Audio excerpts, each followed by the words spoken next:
He's had enough. He wants to clean the monarchy, and it's all now in the hands of the courts. Meghan Markle is in full mode panic along with Harry because they both know what they did. Stories would come out. So apparently, according to other journalists, we found out that there were a lot of porcupines probably told to the royals and even to Harry when they met her, and in order to cover up. Did Buckingham Palace or Prince William set a trap for Prince Harry and Meghan Markle, and were they gullible enough to fall into it? It's actually torture to listen to that woman now, because every other word out of her mouth is a lie. The British monarchy receives tens of millions in public funding each year to represent stability.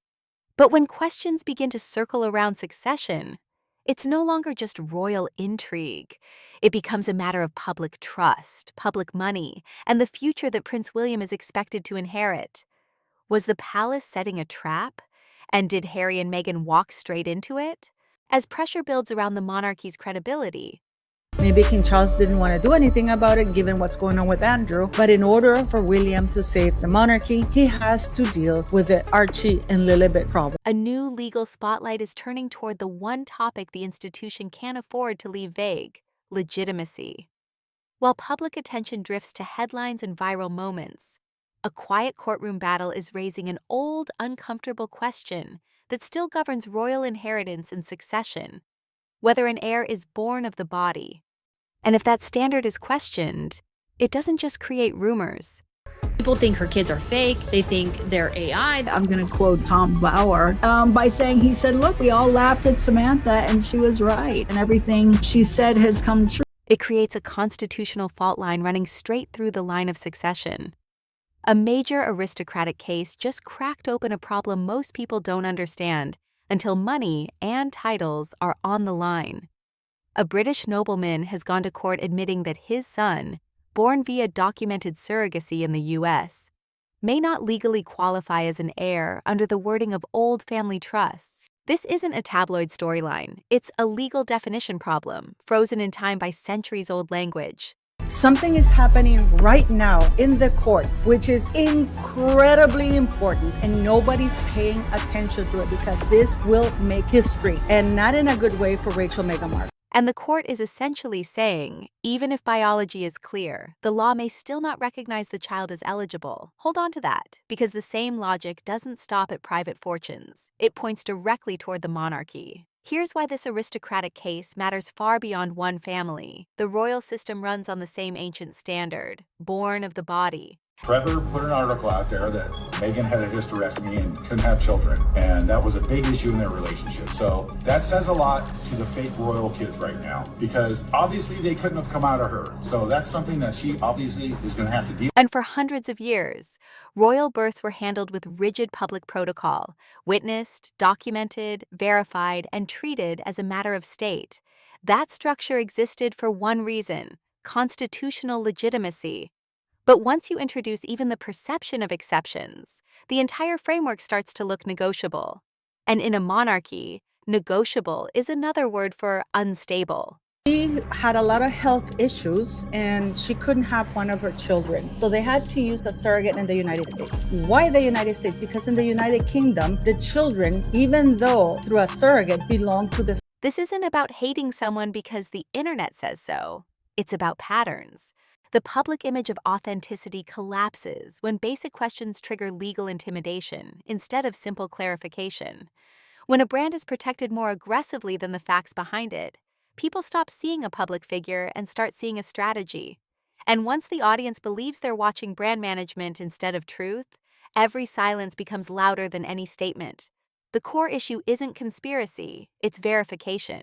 The Marquess of Bath was open and transparent about this. So she is right now going through the legal process because as per the Peerage Act of 1963, that child born in the United States from a surrogate is not entitled to anything, inheritance or anything. In any system built on bloodline succession, the basics should be straightforward: where the children were born, when, how, and who officially confirmed it.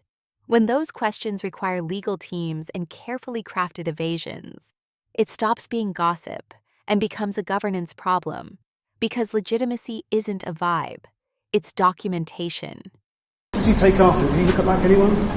We're still trying to figure that out. Everyone says that babies change so much over 2 weeks. We're basically sort of monitoring how the changing process happens over this next month, really. But his looks are changing every single day. Yeah. So when Archie arrived, multiple long-standing royal birth traditions didn't happen. There was no familiar hospital steps moment, no standardized public-facing confirmation in the way the monarchy had operated for generations. For an institution that treats succession like a constitutional chain of custody, removing the normal signals of verification doesn't read as private. It reads as a deliberate break from precedent, and that's exactly why it sparked years of suspicion. Royal births were never made public for entertainment. They were made public for legitimacy. Meghan Markle has been incredibly quiet about the birth, but mostly the pregnancy of these children. Everything has been shady. The one who's been blabbing and saying crazy things is Prince Harry. That's why this isn't just unusual, it's structurally disruptive. And the way the story is told matters, too. When the narrative leans into lifestyle detail and poetic imagery instead of official clarity, it invites skepticism. People don't need a perfect story. They need the kind of confirmation the monarchy itself insisted on for centuries. Speculation didn't begin yesterday. I mean, obviously, when William was born and Harry was born and George and Charlotte and Louis, we got great pictures outside the hospital, I remember. And William and Catherine especially, they made such an effort to show the whole world their new baby. It's been building for years, and Lilibet's birth only intensified it. Even if parts of the story sound heartfelt, the emotional tone doesn't solve the constitutional requirement. The monarchy isn't a memoir, it's a legal structure. And when children sit in the line of succession, the standard can't be, trust me. Then when the baby was born, when Archie was born, that was another, in my view, a disaster because I knew we was not going to get a picture of it. Everybody was hoping we would get pictures. The standard has always been independent verification. Here's the hard comparison. For generations, significant royal births were independently witnessed and formally verified through established channels. In this case, that external confirmation wasn't presented in the traditional way. No independent medical witness emphasized to the public, no unmistakable institutional sign-off that ends questions instantly. Do you remember Meghan actually refused to use the hospital that was usually used by royals and refused to use all of the normal medical staff, and there was all of the weirdness over the timing of the birth of Archie. And when your children are in line for the throne, poetic storytelling, no matter how sincere, doesn't function as constitutional proof. This is the part that doesn't add up. If there's nothing to hide, why has the simplest confirmation never arrived in the simplest form? Not threats, not legal pressure, not long, complicated positioning, just a clean, direct, verifiable statement that closes the file. Had Harry on Spare talking about, how Meghan Markle, how complicated it was, how they went to the hospital, how Meghan Markle had to have 2 epidurals. We know all of that is BS. We know all of that is. When a basic question produces the most complicated response, the public assumes the complexity is the point. William, as the future of the institution, can't afford to inherit unresolved doubt, and according to reporting and insider chatter, he views the circumstances around both births as suspicious enough to act. You can see that in the way the Sussex connection is being distanced from the monarchy's official identity, visibility reduced, branding scrutinized, and titles increasingly treated as something that must be controlled, not casually tolerated. Silence everybody and just produce a DNA sample or proof of delivery. If you had those things, it would be very easy just to put them out there and say, this is what happened. This is what it is. Public frustration isn't fueled by tabloid noise as much as it's fueled by contradiction, rejecting the institution while still leveraging its credentials. You can't build a media empire on criticizing the monarchy and then market products using the status the monarchy conferred. People read that as hypocrisy, and hypocrisy is what hardens curiosity into anger. At some point, the audience demands a choice. Either the institution is illegitimate, or its titles still matter. Meghan, a geriatric mother. The family claims and states that Meghan had a hysterectomy. How can a woman with a hysterectomy be pregnant? And most of all, why did the royal family, go along with this? And what's going to happen now that this has come out? This is where the aristocratic court case becomes a legal warning sign. The father in that case is being transparent, acknowledging surrogacy openly and fighting in court to protect his son's rights. But what the case accidentally demonstrates is brutal. British inheritance and constitutional frameworks do not automatically recognize surrogate-born children under certain older definitions. In that situation, the court must be petitioned to manually include the child.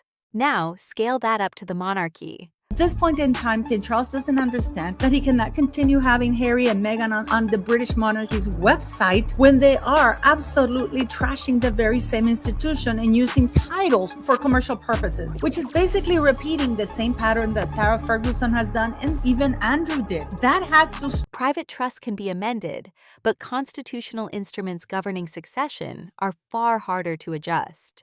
So the uncomfortable question emerges. If surrogacy were ever formally established in a royal birth tied to succession, would Parliament be forced to confront whether those positions are constitutionally valid?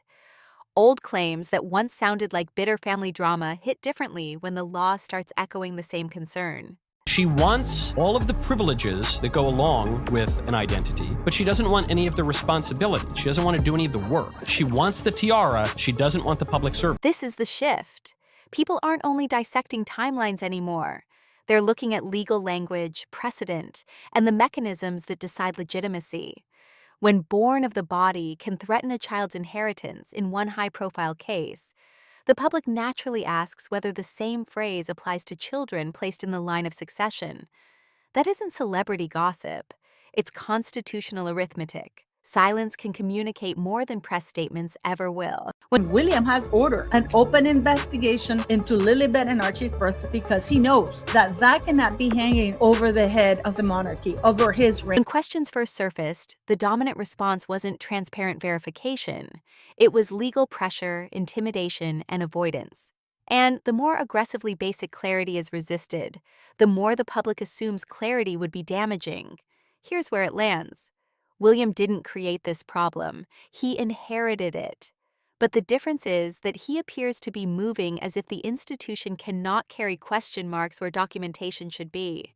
I said, everything I said in the beginning was favorable. Nobody printed that. And when I said nothing, they created stories. And it was really just... One family's court case models transparency. The other looks like damage control. And the public, especially those who've watched the monarchy for decades, can feel that difference instantly. This case about whether you think the birth was real, whether you think there was a surrogate, whether you think Meghan was wearing a moon bum. The fact is, Harry and Meghan lied. Buckingham Palace lied on their behalf. There was a complete cover-up over the birth of Prince Archie. A monarchy can survive scandal, divorce, and even personal embarrassment, but it cannot survive sustained doubt about succession legitimacy. If you followed this story closely, you already know. The deeper you dig, the stranger it gets. And the next chapter will only matter more if you understand the context that brought us here.